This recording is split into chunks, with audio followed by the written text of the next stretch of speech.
It might be a disaster. But it could also become a dining star. Michael Winner's Dining Stars, Thursday night at 10:05.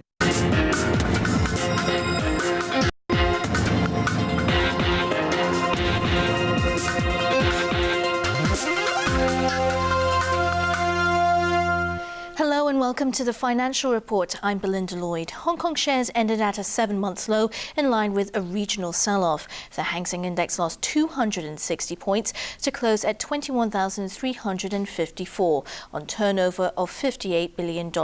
That's the lowest close the benchmark index has seen since last November. Property stocks were also hard hit due to concerns that the government will introduce more measures to cool Hong Kong's property market in the near future. Now let's have a look at some of today's most active stocks. CCB is down by 8 cents, Bank of China is down by 10 cents, and HSBC Holdings is down by 90 cents.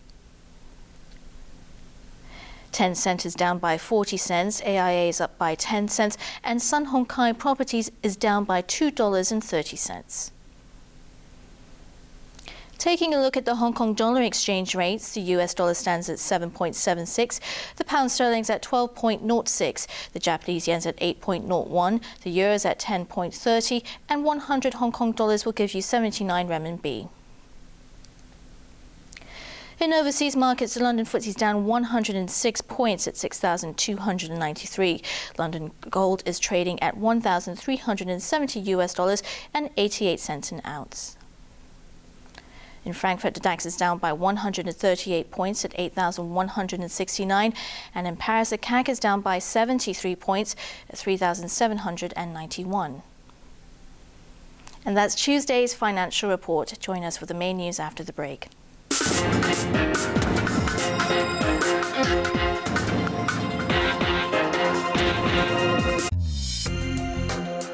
Coming up, main news and weather report.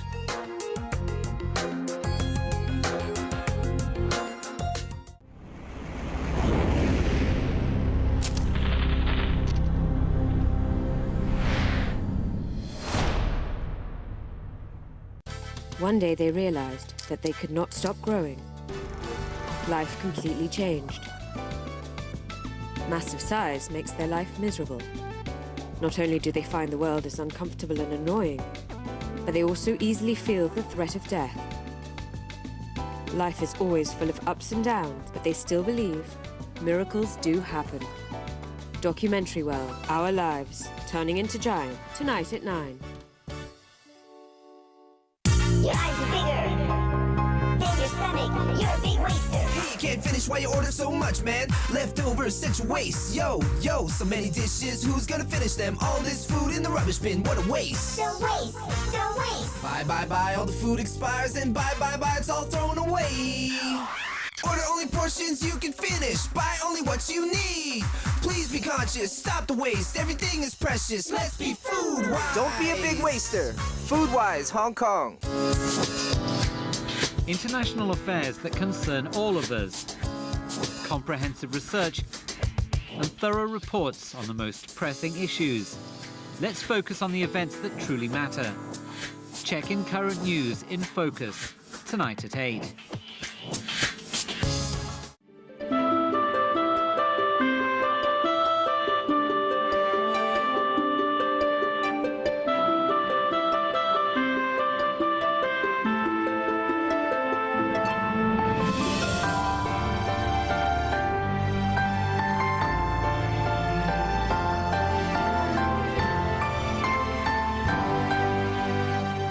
塞上江南，神奇宁夏。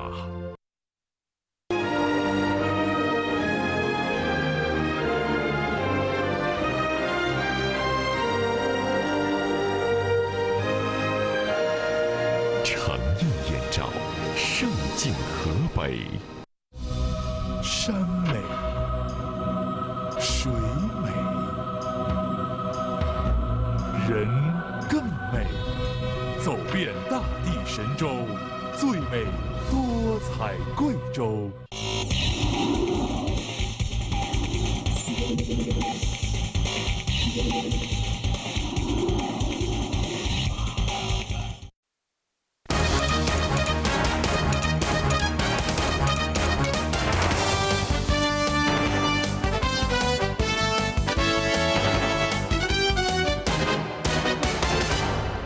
Good evening. You're watching the main news on ATV. I'm Edna. And I'm Belinda Lloyd. Here are tonight's top stories. China enters new decade of space travel by sending 3 astronauts on longest mission so far. CIA whistleblower drops out of sight but is still believed to be in Hong Kong. Civil servants to get pay increases proposed by government despite opposition by staff unions. China has entered a new decade of space travel by sending 3 astronauts into orbit on the country's longest space mission so far. They're on a 15-day mission on board the Shenzhou-10 to an experimental space lab. One of them is China's 2nd female astronaut, who will beam the nation's first lesson from space to students on Earth.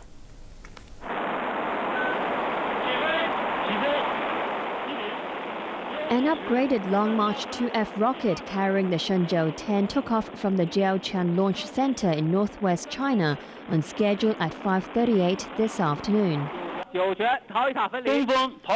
About 2 minutes after liftoff, the tower separated from the top of the rocket.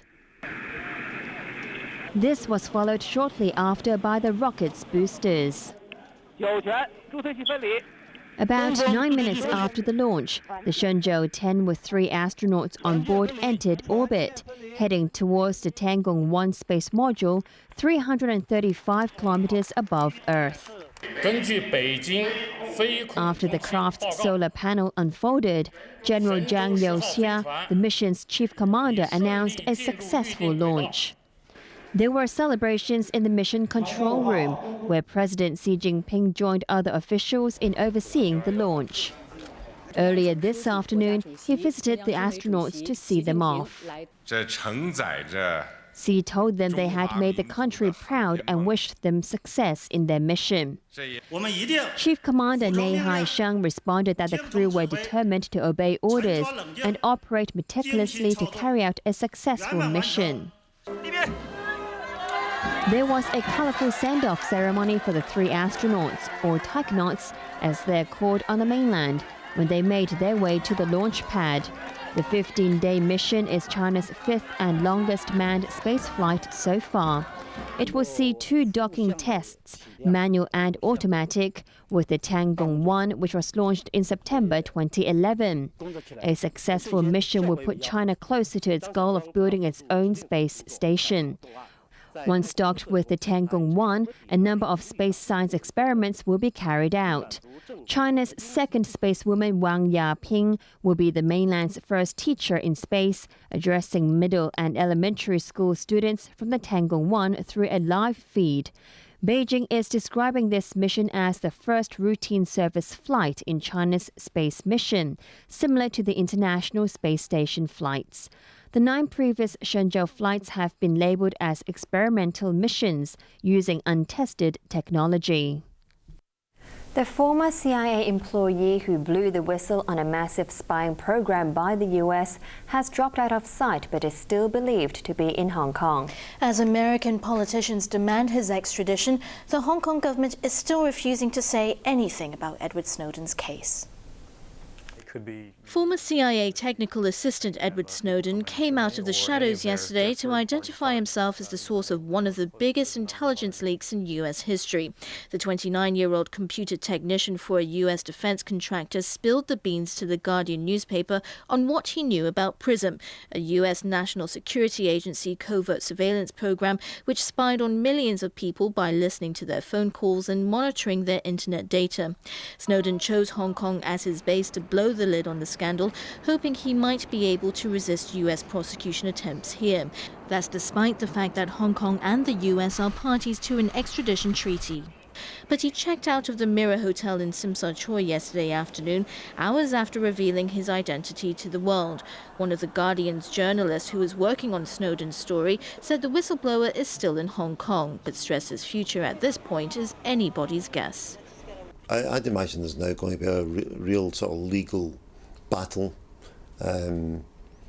between sort of Washington and Beijing and civil rights groups and others as to his future. He would like to seek asylum in a friendly country. I don't know whether that's possible or not. While Snowden's whereabouts remain a mystery, the US has switched to damage control mode following his explosive leaks. The White House deflected questions about him, but insisted President Barack Obama has struck an appropriate balance between security and privacy. There is obviously an investigation underway into this matter. And for that reason, I am not going to be able to discuss specifically this individual or this investigation. The fact that upon coming into office, he assessed and his team assessed programs that existed and in some cases enhanced oversight.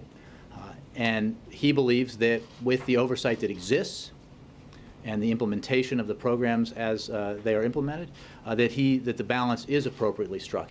In Congress, some lawmakers are demanding Snowden's immediate return to the US, while others have raised questions about whether American surveillance practices have gone too far. Former US Ambassador to the UN, John Bolton, also waded into the controversy by telling a Chicago talk radio station that he believes Snowden is guilty of treason because he took an oath not to divulge secrets. Political opinion may be split in the US, but the European Union has openly denounced Washington for secretly gathering digital information on its citizens, saying it's unacceptable, illegal and a serious violation of basic rights. As the Obama administration faces a mounting backlash at home and abroad, there's more to come. Glenn Greenwald, another Guardian journalist who broke the PRISM story, promised more significant revelations in coming weeks and months based on Snowden's information. While Americans are divided about what Edward Snowden has done as he hides from his government. While some have denounced him as a traitor, others have hailed him as a hero whose aim is to protect civil liberties. ATV's Emily Sue reports. Dozens of people braved the rain in New York to support Edward Snowden, who shot to international prominence after coming to Hong Kong and leaking classified documents about top-secret U.S. government surveillance programs. Although the rally was small, organizers expect a national groundswell against the government for conducting an electronic operation which they say invades privacy. Everything about your bank records, your phone conversations, your email, your documents, anything that's connected online, they are taking it without any warrant. It's illegitimate, and it is not being done to keep us safe. More than 40,000 people have signed a petition posted on the White House website demanding a pardon for Snowden, who's been hailed as a national hero. The White House will have to respond to the campaign if it garners 100,000 signatures. Former whistleblower Jaslyn Reddick said the government should be going after the National Security Agency for violating the Constitution and not the person who exposed the scandal. Normally, you would go to court and get a probable cause warrant because you think a foreign terrorist may be doing something illegal. And to turn these laws and completely put them on American people, use them against Americans who have done nothing and are they're not under even any kind of suspicion for anything. I think a lot of people feel violated by that, and they should. Another whistleblower, Julian Assange, said he was in